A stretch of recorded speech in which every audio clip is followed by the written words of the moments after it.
Hey everyone, you are watching String Cheese and Applesauce, and today we are going to do another episode of everything you need to know about, according to me, Chima, the set number 70128, Braptors Wing Striker.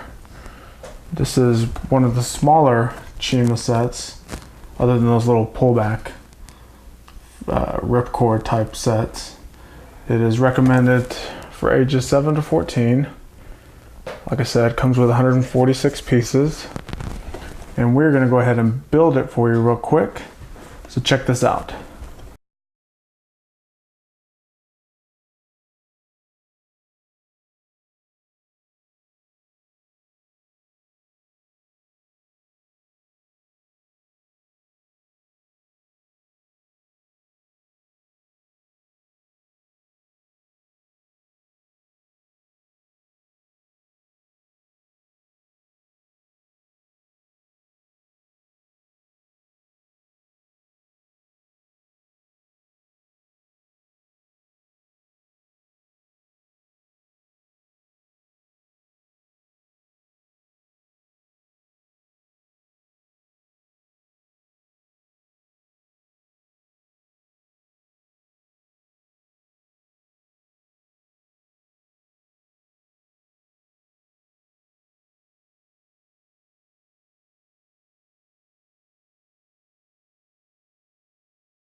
Okay, so now that we have it built, let's go ahead and get into a lot of the details. So looking at the box on the back, and I didn't show you this at first because I didn't really want to give it away, but it is some sort of trapping mechanism flying bat wing. Now, I don't watch the Chima cartoon, but I can kind of get what's going on with this set. So there's this little chi crystal. That's where the Chima part of it comes in together. That I guess there's good guys and bad guys that are fighting over these crystals. So this one is hidden very cleverly under this tiny little leaf. It's not a very good hiding spot, but nonetheless, that's, I guess, what this is for. So that's our chi crystal hidden into there. When we were doing the build, it was kind of crazy. About halfway through the instruction book, maybe a little bit more than halfway, it's like there's an advertisement for all the other Chima sets. And it's really odd. I've never seen any other Lego series or Lego theme do this with the instructions. So I don't know if it's there to give the kids a break from building or to, tease you to buy more of the sets, but interesting. And then you get to the back and there's all the other normal ads. Small sticker sheet. I don't apply the stickers, but it looks like it was just two little stickers. Well, they're not really little, they're even kind of big, but they're not on my finished model. Looking at the extra pieces, we only have 2, 4, 6, 8 extra pieces. You've got a cheese slope, a couple of these pearlescent gold pieces, a Technic pin, a couple small transclear studs, a transclear little axe piece, that's kind of cool, and then one of these little claws. So that's the extra pieces. Let's go ahead and look at our two minifigures. The first one we're going to look at is Eros, Eris, and I may be saying these wrong. Like I said, I don't watch the cartoon, so I'm gonna pronounce them how I think they're pronounced. Eros is a white eagle-looking flying minifigure Morpheus thing. Has a really big staff with one of those little trans clear or trans blue sword pieces on there. The amount of printing on this, the legs and the torso, is insane. It's even got the crotch printing. I know Clutch has all been about the crotch printing lately. Both of these minifigures do have crotch printing. And the detail, even on the back of the torso, and it's mostly covered up with this chest plate, but it is insane amount of detail. Eros does have a double printed face, although the differences of the two prints are absolutely nothing that I can tell. So I even wonder why it has it. And then you put this mask over it and all you see is eyes.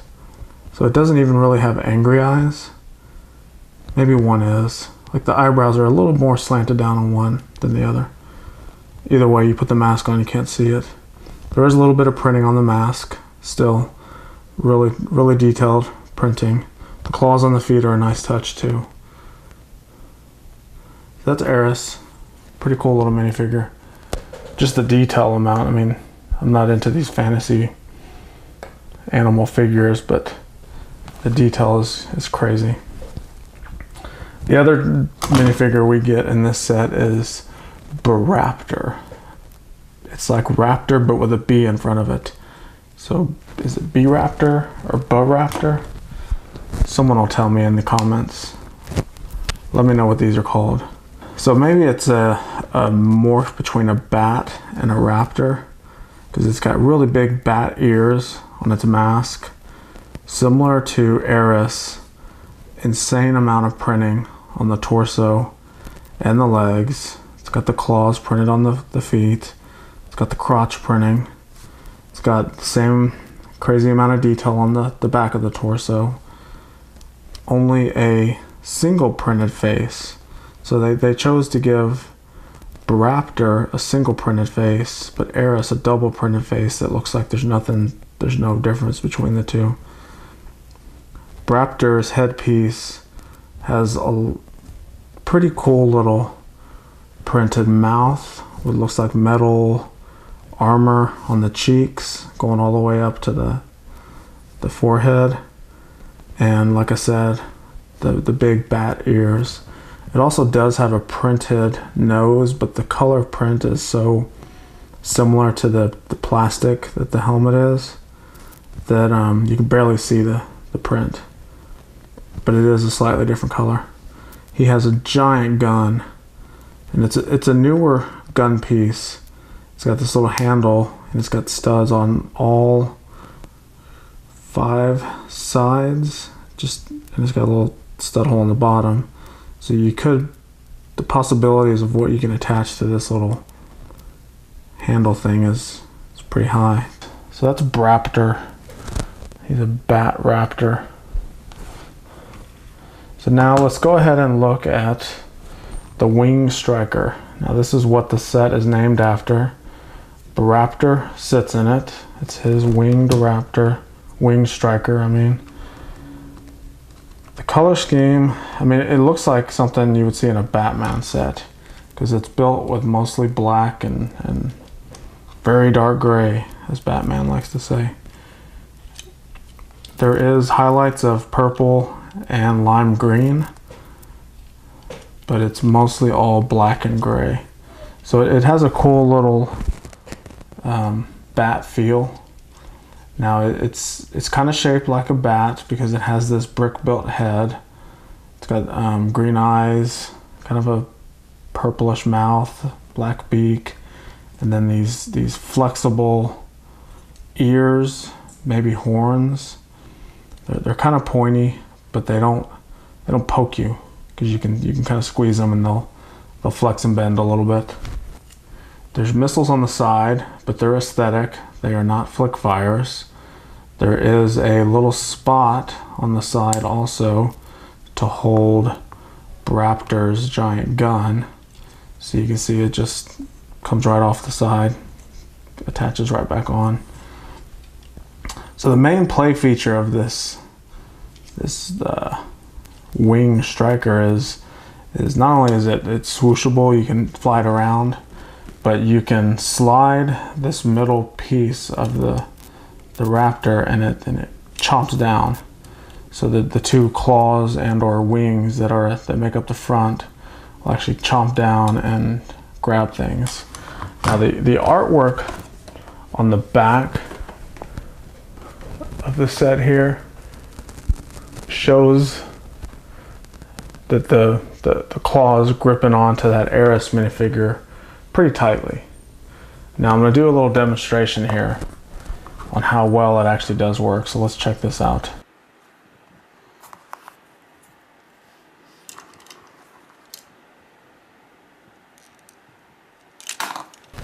So as you can see, it grips onto it if you do it real easy. But what it does is these little black wings are so big and flexible that actually the harder you push on it, the more that they overlap each other, and the Eros minifigure actually kind of goes in there crooked.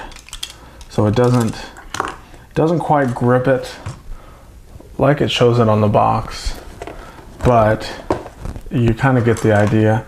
And it actually is real fun to play with, but it really does not grip the minifigure very well at all. I mean, if anything, it shoots the minifigure out to the side before it'll grip it. So you've got to kind of clamp down on it kind of easy, and if you push it any further, it'll squeeze the minifigure out the sides.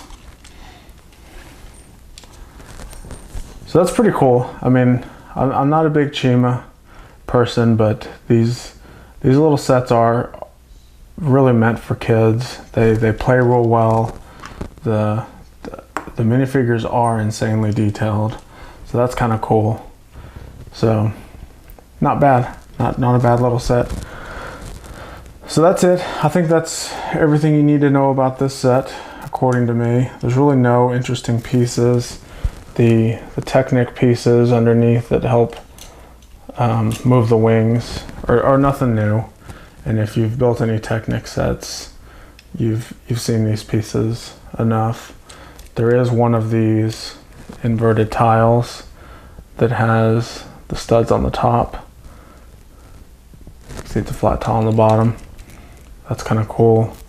And one other kind of newish piece, see if I can get it off of here, is it's this little bow shape, but it's too wide. So it's a 2x2 by, I guess, 2/3 bow. So it's basically taking the single wide bow one and making it double wide. It's not really new, it's just a modified piece of something that's already existing. They could have gave you 2 single bows and put on there, but so that's it. So thanks for watching. Make sure to give our video a thumbs up. We are going to drop this, see how well it does, and we'll catch you next time. Later.